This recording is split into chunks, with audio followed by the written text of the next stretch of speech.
the latest edition of the SAU Football Coaches Show. I'm Daniel Gallegos, joined alongside head football coach Bill Keopple. And coach, here we are now past the halfway point of the season. 5 games in, your team 2-3 on the season. Taking on an Arkansas Tech team that's coming in here back at home. You've got the next 2 games at home. First of all, let's take a step back and talk a little bit about last week. Your team goes on the road, takes on Harding University. They're ranked 15th in the country. Had, on paper, very impressive numbers, particularly defensively. Didn't know, though, because they hadn't really been tested too much. Still a very tough environment and really a tough loss on the road. Can you talk a little bit about that and pull out some positives? Definitely tough loss. I mean, no doubt about it. I mean, you know, any loss is tough. I mean, we've had our woes on the road this year. I mean, we've lost 3 games, and they're all been road games. You know, a big part of it, obviously, you can go back to every one of them. It was turnovers, and last Saturday was no different. I mean, you know, that we go into a game playing the #1 defense in the country statistically, and yeah, they hadn't played a whole lot, but you know, we knew they were going to be good, and you know, they were giving up 127 yards a game, and you know, just nothing rushing wise, and we go out and we put up 390 yards on them.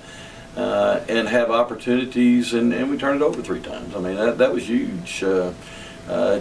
As far as the game, the way the flow of the game went, and that just makes it so difficult for you. You know, we thought we had settled down. They were up 14-0 like that, quick on us, and you know, we were able to score and miss the extra point, which is really not helping us at all. And you think, okay, we're going to settle down, we're going to play, we're going to get back in this game, and you know, we never had any answers to stop them. Didn't have any answers to stop them. They got 9 seniors on offense. They're a very talented offensive team. What they're doing with their flex bone right now is really impressive, very impressive. They give you a lot of obstacles and things to have to stop. From their wide sweep to the triple part of it, to their counter options, to their play actions, and you know, you say, well, coach, that's everybody. They all do that. No, they don't do it to that extent. Those 9 seniors are executing that offense as good as you ever want to see. You know, one of the things, you know, my comment after the game to their coaches, I mean, we bring the best out in them every time we play them for some reason. I don't know. I mean, they haven't put the ball on the ground against us for 3 years now, and you know, they did throw a couple of interceptions for us because they can't throw really very well at all, even though they got 1 on us. But you know, just you know, positives in the football game. Obviously, Cedarius Blackshire played a well of a football game. In fact, that is one of the comments of their defensive coordinator to Coach Kep after the game. So that's one of the toughest quarterbacks we've ever faced, and you know, completed 68% of his passes. Now he had to run a little bit more, and we cared for him too, scrambling a little bit for his life. Some of them were designed, some of them weren't.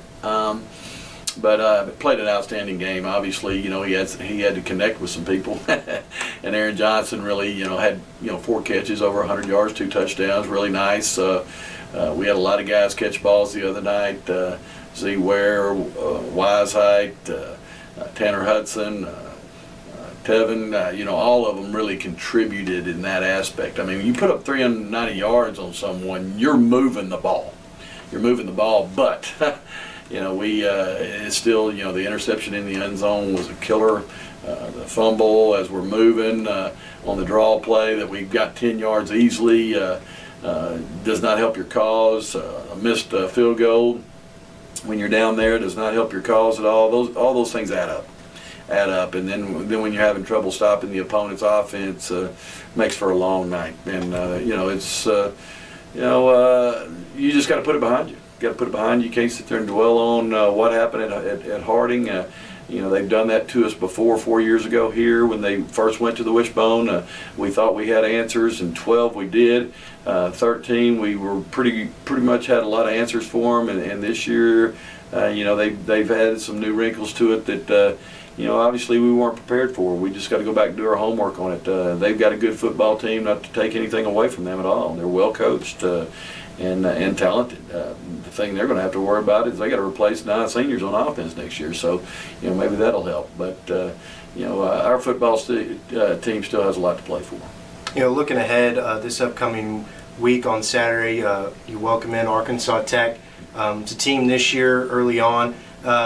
I guess, more or less inconsistent. Won a game, lost a game, won a game, lost a game. They're 3-2 coming off of a win.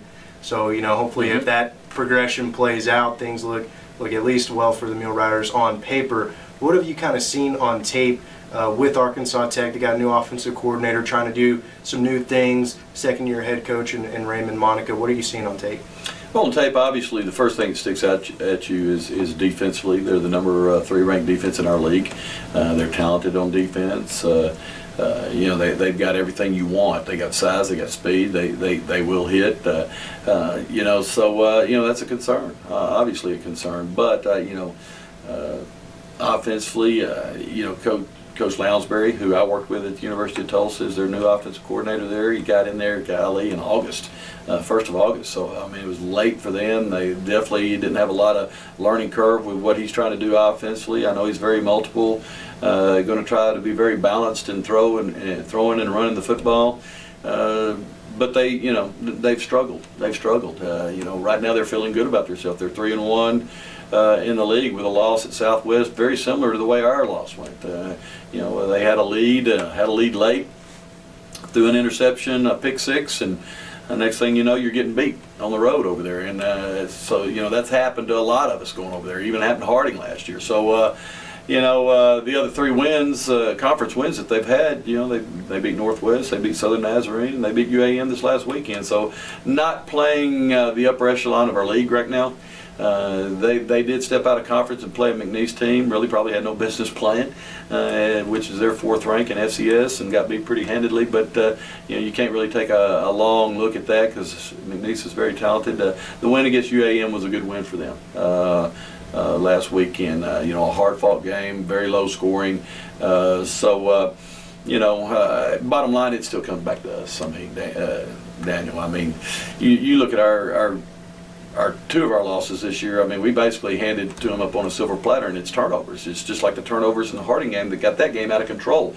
You know, until we offensively, as good as and as talented as we are, and as well as we can move the football, and the yards and numbers we're putting up. I mean, I think size number 15 in the country total offense. You know, last weekend going in the Harding game, we're 14th in the country in total offense. All that sounds good, looks good on paper, but if you can't convert and you can't hold on to the football, you know, you're putting yourself in a bad situation, and that's the key. I mean, for us, if we protect the football, take care of the football, you know, it can be a good day for us. I mean, anytime we step out there against anybody, we're that talented on offense. It's just that, you know, we talked about it early in the year. However you put a finger on it. I mean, you know, being more mentally conscious about protecting the football, being more mature with the football.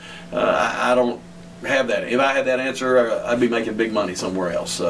You know, all the coaches around the whole country are trying to figure that out. You know, how do you protect the football? And it's just you know, making you guys very conscious of it, ball protection, but we've got the talent to move the football. We feel like on anybody in our league. I think we proved that against Harding last weekend.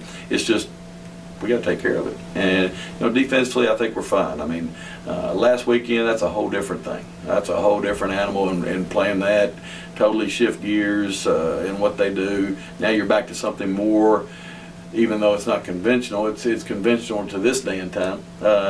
What people do, and I think our defense will settle down and play very well. I mean, we have to go back in our mind and think, you know, the second half against Northwest, they had -1 yards against our defense. So, you know, you get your feelings hurt when you go on the road and someone hangs 50-something on you. You know, it's a totally different game when you're playing that type of offense compared to what we'll be facing this week. We appreciate it very much for your time again. That's head football coach Bill Keopple. Him and his Mule Riders are preparing for a game at home against Arkansas Tech. That's this Saturday, 6 p.m. kickoff at Wilkins Stadium.